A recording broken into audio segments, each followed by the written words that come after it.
I can't believe we're doing this. We're recording. I can't believe we're doing this. All right. Welcome to Wherever It Goes. I think that's the title that we're going with. I think that's what we're going to call it. Wherever it goes. And basically this podcast is just going to go wherever it goes. That's our dog. That's Sasha. Dang, I didn't realize that Sasha would be so noisy.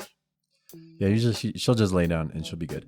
But yeah, as far as podcast names, I thought that last night we were going through using ChatGPT to create like hundreds of names. And like every time I would say, give me 10 more. Give me 10 more. Yeah. Give me 10 more. And and then it would like get to the point where it was bringing up the same words that it had already brought up. Yeah. And I made the point that like the best names for things usually don't mean anything. And so like the first example I brought up was Apple. I'm going to take these off because yeah. I don't want to be the only one wearing headphones. But, Yeah. So the first example I thought of was Apple because Apple, it's just a fruit, but they took that name and then they made it this huge company. And so it's like, that's cool. Yeah. And then you think of like Google, that's not. Yeah. That wasn't anything. They just thought of a silly word. And then now it's this, everyone knows what Googling is. So should we put that candle over here? Nah. Good ambiance? Nah. Okay. We'll worry about our set design later, but stay focused here. All right. I'm nervous. This is like something that we've talked about doing for a long time, but we never.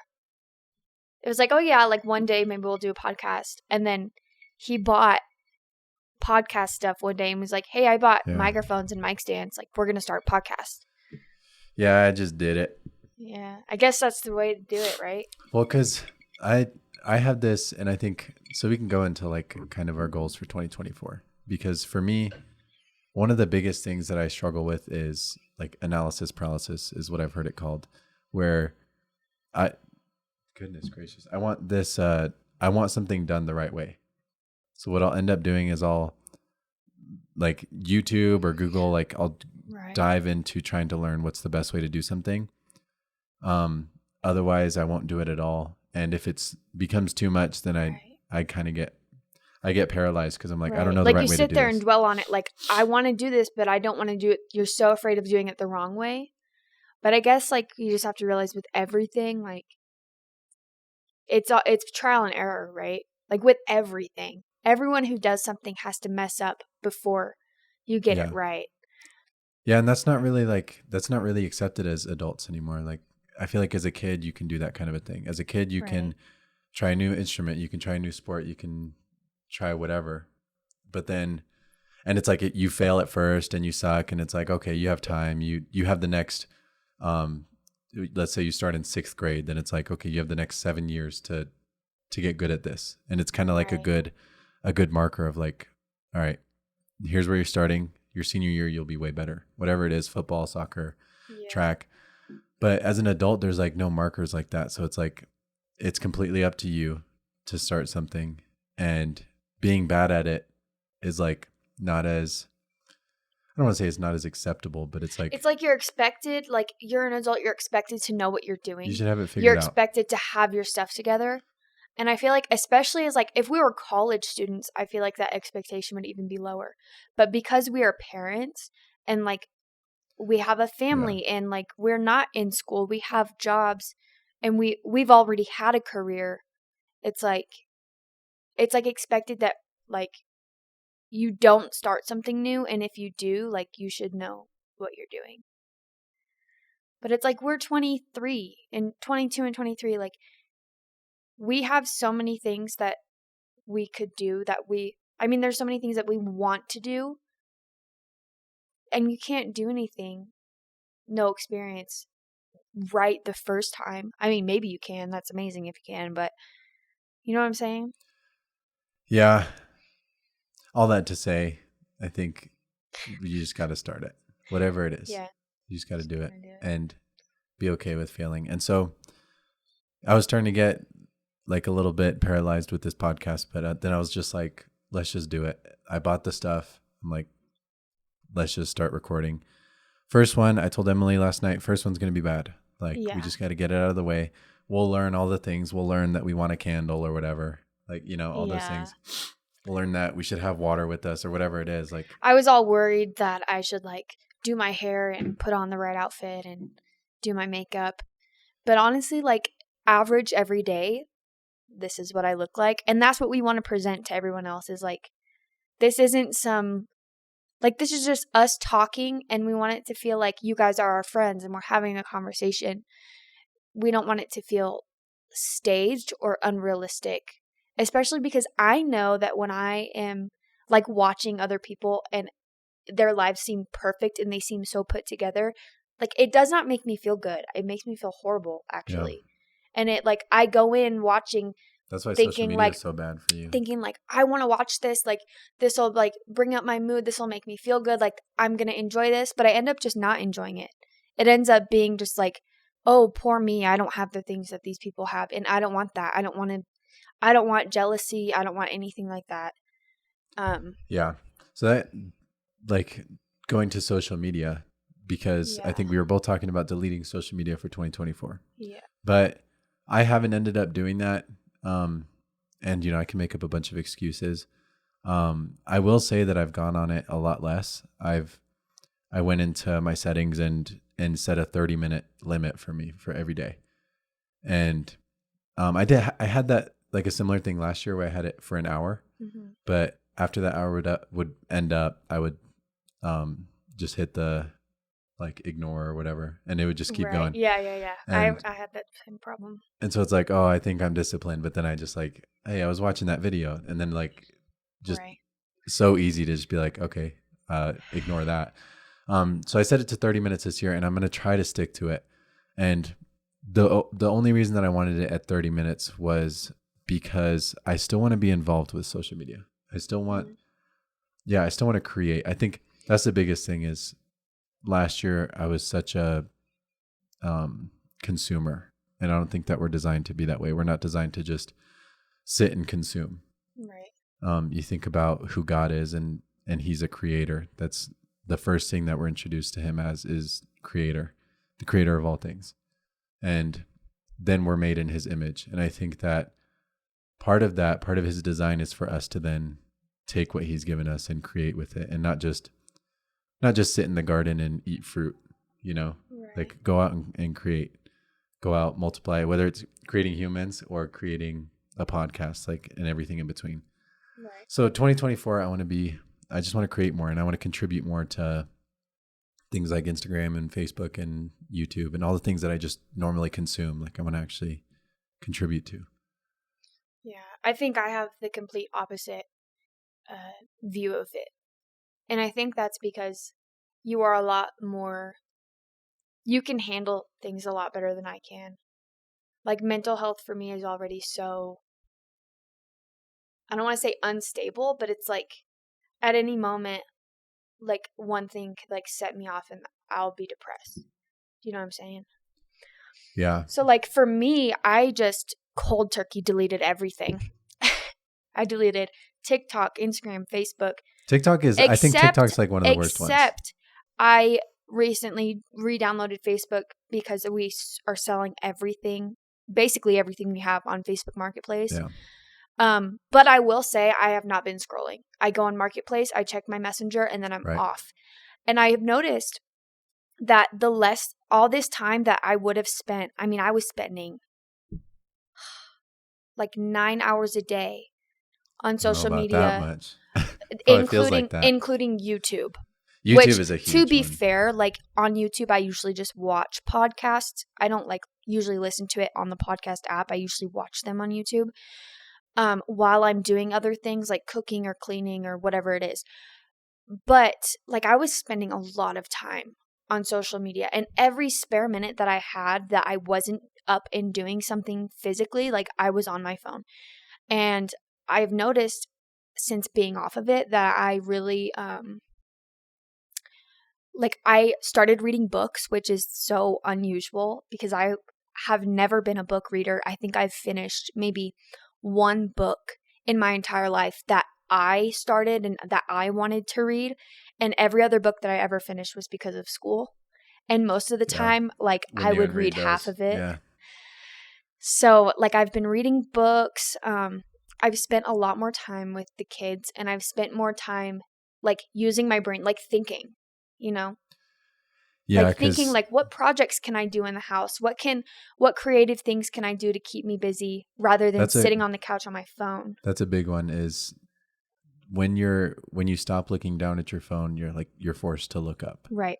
And that's good. I think number one for your posture, which is another thing that I know. This whole time I'm like this, but maybe I should be like this, because I've noticed that my posture is like starting to get permanent. Yeah, I started to have like shoulder problems, and Yeah. I think it's because like my shoulders are forward and up all the time, Yeah, by my ears, and it's like I gotta. Although I did see something that was like, there's no such thing as bad posture. It's just, which I'm sure someone can find a posture that's bad for you, but they said your best posture is your next posture. So, meaning you should always be transitioning between postures. So not like sitting at a desk and kind of like slouched is not necessarily bad. What makes it bad is being stagnant there. And like, so you have to sit up. Yeah. But I was going to say, because sitting like this, like that feels bad. It feels like your it's body relaxed, kind of turns off a little bit. But like after a while, when I sit up, like it hurts to sit straight. Right. And it's like, it's good for you to like get your spine moving I don't know. I'm not a biologist. So I think we're kind of getting off topic. Anyway, let's get back to social media. My whole point was it forces you to look up. And one of the things that we first noticed when we looked up is like, wow, our home is kind of not that cozy. Like we just kind of moved in and then just like left it. Like we didn't move in and then make it home. We just moved in. We're like, okay, food goes in the kitchen.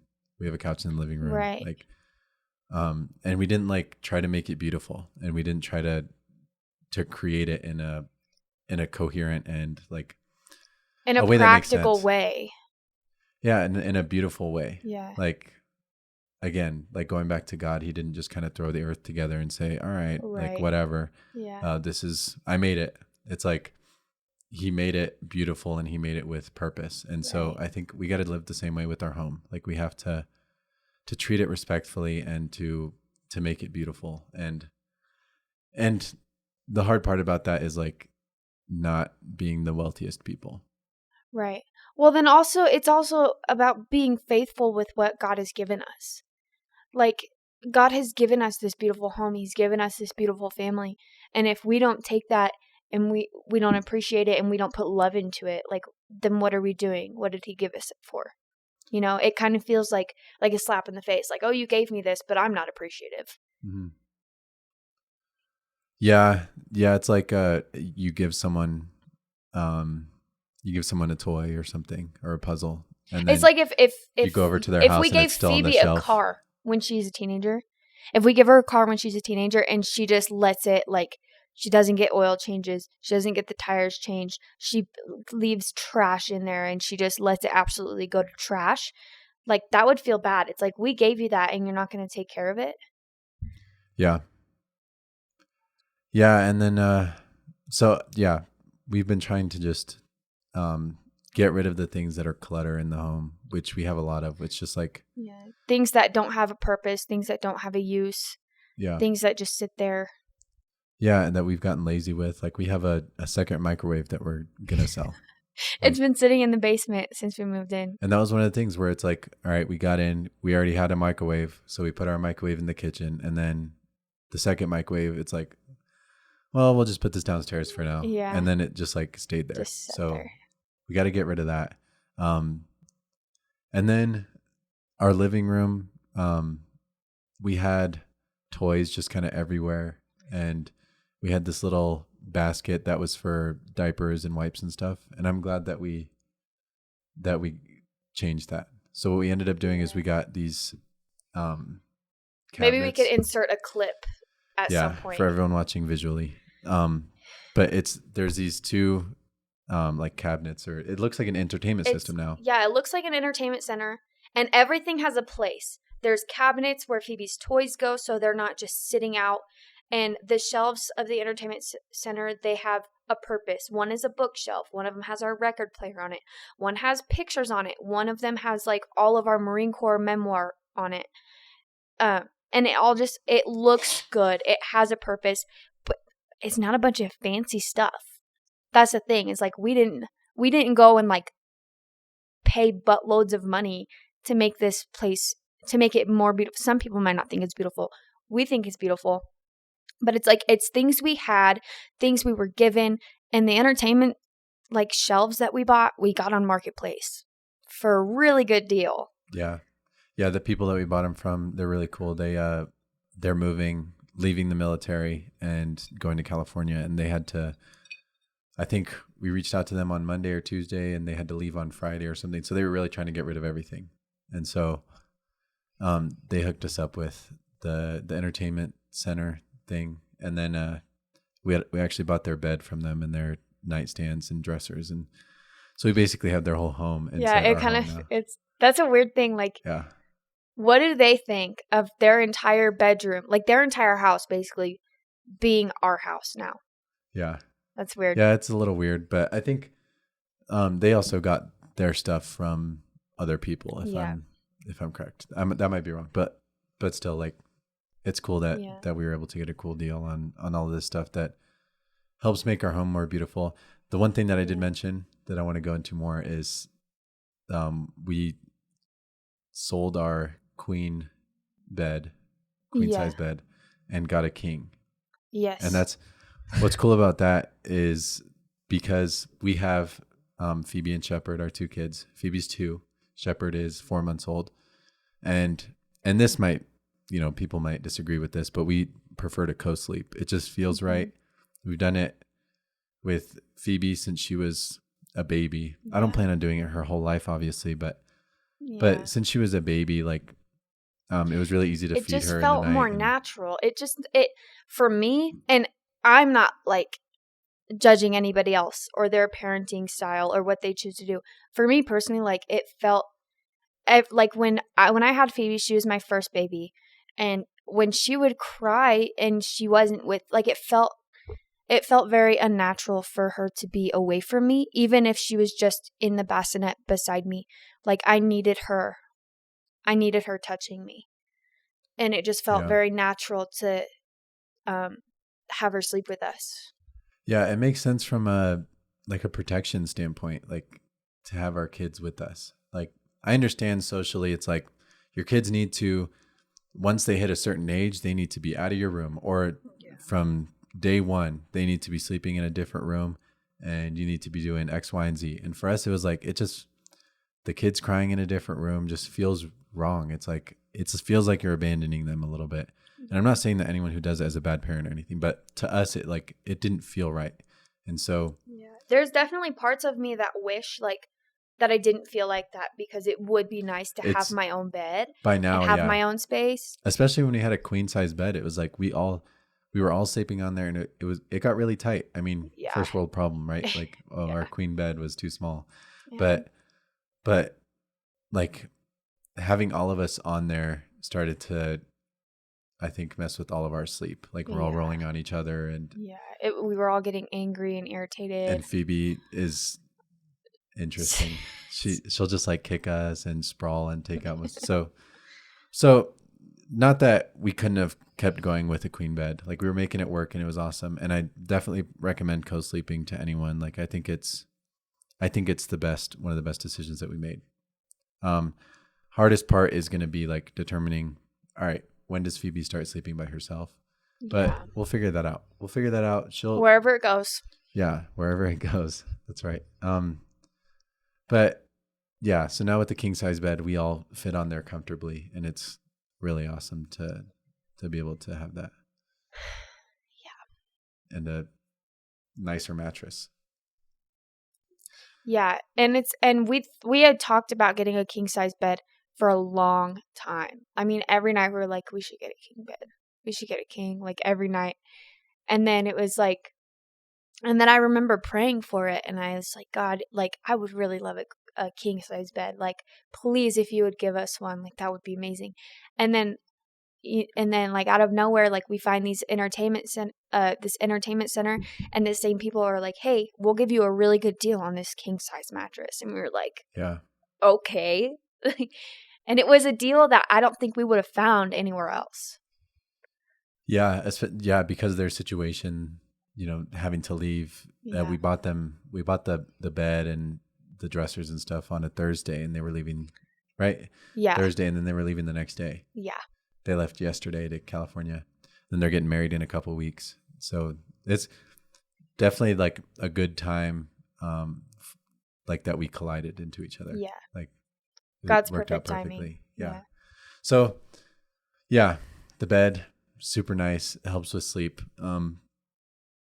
And that's the other thing I want to try to get better at this year is getting a more consistent, like 8 hours of sleep.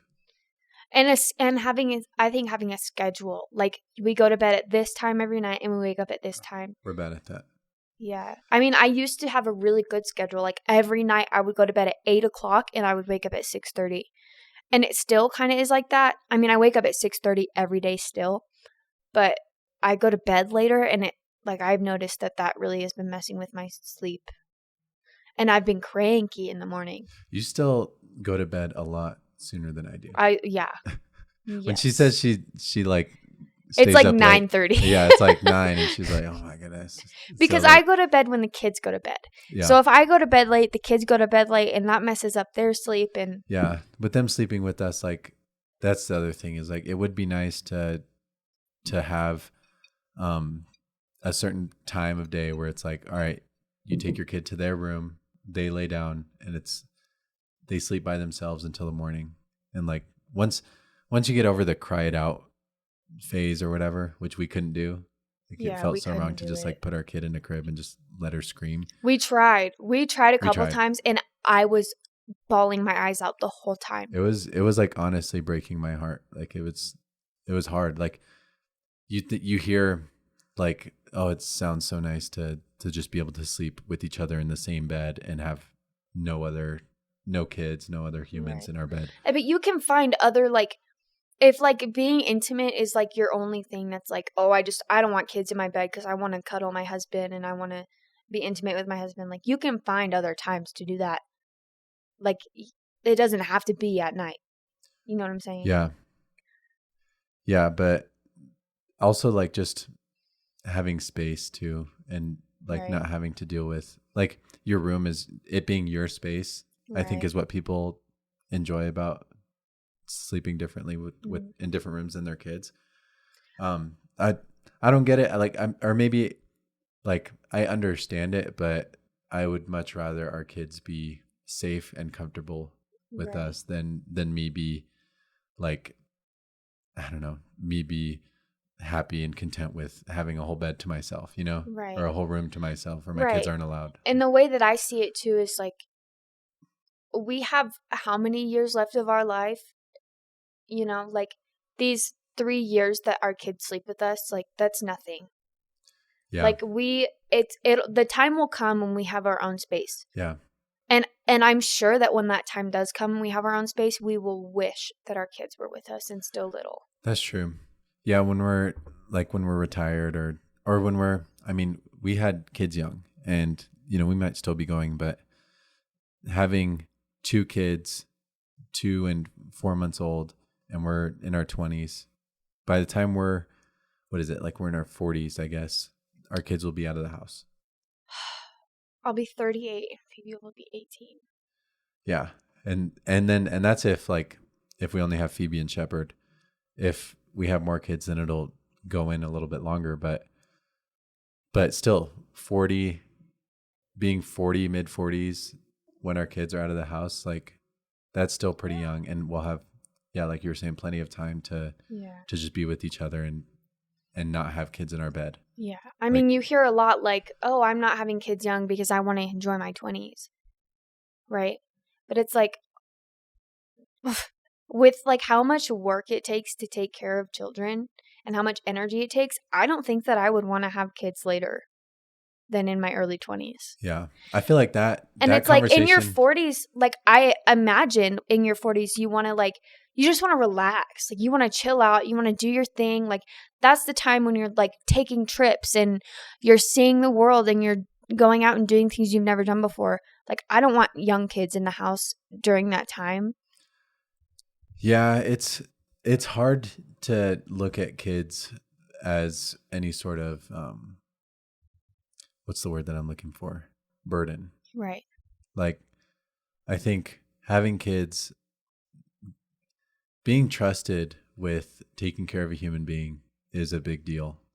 And so to say like, oh, it's inconvenient, like who cares? You know, whether it's you're in your 20s or 40s, it's like having kids, sure, it's inconvenient, but it's so much more beneficial. Like you want to go see, I don't know, what's a place that people go, Hawaii or something. Yeah. You want to go see Hawaii, but you can't because you have kids. Like I would argue that having kids, the experience of having kids far outweighs. I mean, you've been to Hawaii. I haven't been to Hawaii. Yeah. But I would say that having kids has like far outweighed any experience that I've ever had or that I think I'm going to have. Yeah. And like, that's because, and the way that I describe it to people is like your life before kids, and I would say your life before marriage too, is pretty, not stagnant, but emotionally like, I don't want to step on any toes, but like emotionally stable or relatively emotionally stable. So meaning the highs and the lows in your life are not that far apart. Like your life, sure, it's going up and down. You have good times, you have bad times, but the lows and the highs aren't that low and aren't that high. When you get married, like at least when we did, this was our experience. So getting married was like one of the worst experiences and the best experiences. Like, so the lows got lower and the highs got higher. When we argue with each other, when we're upset with each other, like those lows are lower than any of my lows before. But also like when things are good and we're figuring things out and we're happy with each other, like those highs are a lot better. And then having kids just like multiplies that even more. So then your lows are like super bad when it's the middle of the night and your kids are crying or whatever. They won't go to sleep. Or you're potty training them and they just can't figure it out, which we've been doing with Phoebe recently. But she's figured it out. And then, so like, that's a good example though. So her being potty trained, her pooping in her like underwear, Yeah. like that, you don't experience That's that like before you have a kid. And it's like, you don't have to worry about that if you're single, but then if you're married, like that's still something you never have to worry about until you have a kid and you're like cleaning poop out of underwear, you know? And like that sucks. But then it's like, okay, she figures it out. Mm-hmm. And she runs to the bathroom and she goes potty and then she gets off and she runs, like you'll take her potty and then she'll run to me when she's done and she'll go, Daddy, I went potty. And it's like, good job. Like you went potty like that. And that's a good feeling. Like you feel proud. I feel proud of her and then proud as a parent because like I guess proud we've of done yourself. well. I got through that. Like I did it. It's just a good feeling. That. Yeah. It's just a good feeling. But I think in the future we should definitely talk about your like having kids young and then being a woman, being a stay-at-home mom, like those kinds of things I think are super controversial. And I want to get to that in a future podcast. But I think we'll probably end our podcast here. It's been about 30 minutes and I think that's a good length. And for the first podcast? For the first podcast, yeah. And then we'll put out more. And thank you for anyone who's been watching and been listening through this far. We really appreciate it. And you can subscribe. And did we ever introduce who we are? No, we didn't. But I'll add lower thirds. Maybe we'll record that at the end. Maybe, yeah. But what was I saying?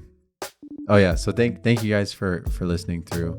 I'm sure most of it right now is friends and family. We appreciate you guys. We love you guys.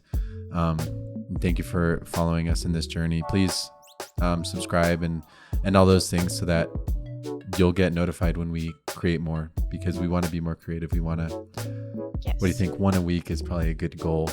Yeah, for now. We just got to be disciplined with it, and expect about 30 minutes. So for now, they now. may be longer, depending on how deep the conversations get, wherever it goes. Wherever it goes. Yeah.